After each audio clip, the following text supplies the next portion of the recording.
Wanahabari, ni wakaribishe makao makuu ya klabu ya Young Africans Jangwani. Tumewaita hapa mahususi kabisa ni kuzungumzia mambo makubwa mawili. Jambo la kwanza linahusu mchezo wetu wa CAF Champions League, hatua ya awali, mchezo wa marudiano dhidi ya Wydad kutoka Angola. Lakini kabla sijakwenda mbali sana kuingia kwenye ajenda hiyo, kwa kipekee kabisa nafikiri kuna umuhimu leo wa kujitambulisha. Mimi naitwa Ali Shaaban Kamwe, mwenyekiti wa wasemaji na ndiye msemaji naisemea timu yenye nidhamu zaidi Tanzania. Ndiye msemaji ambaye naisemea timu Tanzania tutaingiza mashabiki uwanja wa Benjamin Mkapa. Na sio tu mashabiki, ndiyo msemaji ambaye mashabiki wa timu yangu wakiwa na nidhamu kubwa, siku ya kesho tutakwenda Benjamin Mkapa kufurahia mechi za Champions League. Na kwa nafasi yangu kama mwenyekiti wa wasemaji, nichukue fursa hii kulipongeza shirikisho la mpira wa miguu barani Afrika kwa uamuzi wao wa busara wa kudili na wahuni kwenye mpira. Mimi kama mwenyekiti wa wasemaji barani Afrika, jambo hili limenifurahisha na linaonyesha kwa kiasi gani CAF hawana muda wa kucheka na wahuni wowote katika football. Kileta uhuni, CAF watashughulika na wewe. Na sisi kama Young African Sports Club, tukiwa klabu yenye nidhamu, mashabiki bora, mashabiki wa mfano, kesho tutakuwepo Benjamin Mkapa kwa ajili ya mchezo huu wa CAF Champions League. Ajenda yetu ya kwanza nimesema ni mchezo huu wa hatua ya marejeano. Mchezo wa kwanza tumecheza Angola, tumeshinda kwa goli 3-0. Tunamshukuru Mwenyezi Mungu. Lakini mchezo wa marudiano ni siku ya kesho na utaanza majira ya saa 11 kamili jioni. Wageni wetu Wydad tayari wameshawasili nchini. Waliingia siku ya jana majira ya saa 10 jioni. Wamesha enjoy hewa ya Dar es Salaam na mmewasikia hapa kwenye press conference yao. Bado hawajakata tamaa. Bado matumaini yao kwenye kupindua meza yako juu kwelikweli. Wanaamini wanayo timu ya kuja kuishangaza Afrika kwa kupindua magoli 3 Benjamin Mkapa dhidi ya Young African Sports Club. Ni jambo zuri na ni mentality nzuri kimpira, na linatusaidia sisi kama Young African Sports Club kuto kubweteka hata kwa 1%. Tumeshinda goli 3, yes, lakini bado hatujafuzu kwenda kwenye hatua inayofuatia. Tunafuzu vipi? Ni kwa kuzimaliza dakika 180 mchezo wa nyumbani Benjamin Mkapa. Utamu sasa wa mchezo huu umeongezeka kidogo, kuna flavor imeongezea kwenye mchezo huu. Tumecheza mechi ya ngao ya jamii, tumeshinda goli 1-0. Yanga haichezi vizuri. Tumecheza ugenini dhidi ya Wydad ya Angola, tumeshinda goli 3-0. Yanga haichezi vizuri. Tumerudi kwenye ligi dhidi ya Pamba, mechi ya kwanza tumeshinda goli 3-0. Yanga haichezi vizuri. Na haya ni maoni ambayo yametoka kwenye platform mbalimbali. Wako wana Yanga wametoa hayo maoni, wako waandishi, wako wachambuzi, wako watu wasiojua hili wala lile, nao wametoa maoni yao. Na sisi kama taasisi tumepokea maoni yote. Yale ambayo ni mazuri tumekwenda kuyafanyia kazi, yale ambayo tuliona hayana maana tumeachana nayo. Sasa mazuri ni yapi ambayo tumeyafanyia kazi? Kilio kikubwa cha watu ambao walikuwa wanaifuatilia Young African Sports Club ni kwamba Yanga haichezi ule mpira wake kuna kitu kama kwenye mfumo hivi hakijakubali bado kuna vitu watu walikuwa wanavi-expect kwa Yanga bado hawajaviona. Niko hapa kuwahakikishia mashabiki, wanachama, wapenzi wa klabu hii na Watanzania kwa ujumla wanaopenda mpira, mfumo tayari umekubali.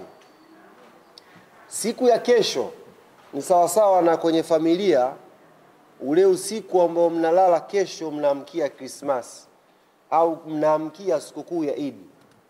Ikifika asubuhi, cha kwanza ukifungua kabati unachukua nguo yako nzuri zaidi ili uweze kupendeza. Na sisi hivyo kesho Romain Folz ameingia kabatini, amechukua nguo yake ya kupendeza. Na kesho kile kiu ambacho mko nacho, ile shauku ya kuiona Young Africans ikiwa imefungulia booster zote, kesho Benjamin Mkapa ili jambo linakwenda kuonekana 100% na uhakika. Tofauti unajua ya msemaji mimi na wasemaji wengine, ikitokea umeulizwa ipi tofauti ya Ally Kamwe na wasemaji wengine, jibu tu ni uongo. Ally Kamwe sio muongo.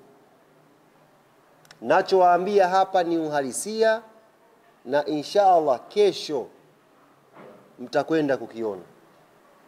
Hakuna uongo kwenye maneno yangu.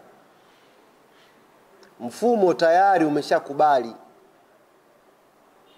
Kesho tunafungulia booster zote. Tunataka tufuzu hii raundi kwenda raundi inayofuatia kwa rekodi nzuri. Na Mwenyezi Mungu atujalie hilo jambo. Kwa hiyo kesho 100% unayetoka nyumbani unakuja Benjamin Mkapa 100% wewe unakuja kuenjoy. Nilikuwa kwenye mahojiano asubuhi na kituo kimoja, nikawaambia kama hamtaona kesho kitu cha tofauti Benjamin Mkapa Jumatatu, sio mnipige mniwambe makofi, umetudanganya nchi nzima. Kama na nyinyi mko mji Jangwani hapa kuanzia saa 6 mpange foleni, kila mtu wa. Mimi nimehudhuria session zote. Jana pia nilikuwa Avic Town na leo inshallah tutakwenda Avic Town. Yako mambo ya kimpira ambayo sitaki kuzama sana ndani kuwaelezea hapa, kwa sababu wanasema wenyewe anayetaka kuelewa hata usipomuelezea ataelewa, na asiyetaka kuelewa hata umuelezee vipi haelewi tu. Ziko factors za kimpira hapa ambazo watu wanaojua football walikuwa wanaelewa kwa nini Yanga walikuwa hawafungulii booster vizuri. Niwagusie kidogo au tuachane nazo? Niwagusie kidogo. Sisi kocha wetu kaipata timu yake yote, kwa maana ya wachezaji wote, tarehe 11 mwezi huu. Yaani maana yake wachezaji waliokuwa kwenye CHAN, wachezaji waliokuwa kwenye timu za taifa kwenye FIFA break ya tarehe 1 mpaka tarehe 10, timu yote kaipata tarehe 11. Tarehe 12 alikuwa na mechi Yanga Day. Na ile mechi ukiangalia kitakwimu, wachezaji ambao wamecheza muda mrefu ni Frank Yasinki na Bakari Mwamnyeto. Tupishe kidogo adhana ndugu zangu. Dakika 30, dakika 20, dakika 15 wanachama na mashabiki wetu wawezi kuona hawa wachezaji wetu hapa. Tarehe 12 Yanga Day inaisha. Tarehe 13, 14, 15 kuna mechi ya Ngao ya Jamii. Na sio tu mechi ya Ngao ya Jamii, kuna Kariakoo Derby. Unajua kuna tofauti. Ngao ya Jamii Yanga inaweza kacheza na Fountain Gate, kacheza na Singida, ikacheza na Azam. Ni mechi tofauti Ngao ya Jamii Young Africans zikicheza na Simba Sports. Hiyo ni derby tayari.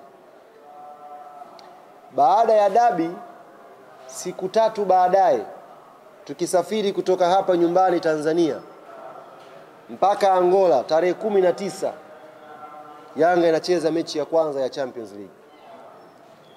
Ukiangalia hiyo ratiba plus safari ya kutoka hapa kuelekea Angola ambayo timu tarehe 17 imefika iko hoi. Sababu dabi imeisha hapa, tushamshona mtu, watu wamerudi nyumbani, wamechukua nguo, wamekuja airport. Jiografia ya Afrika wote mnaifahamu. Toka hapa saa 10 unafika Ethiopia saa 2 na kama saa 3 4 pale kusubiri transit. Watu hawajalala hawa.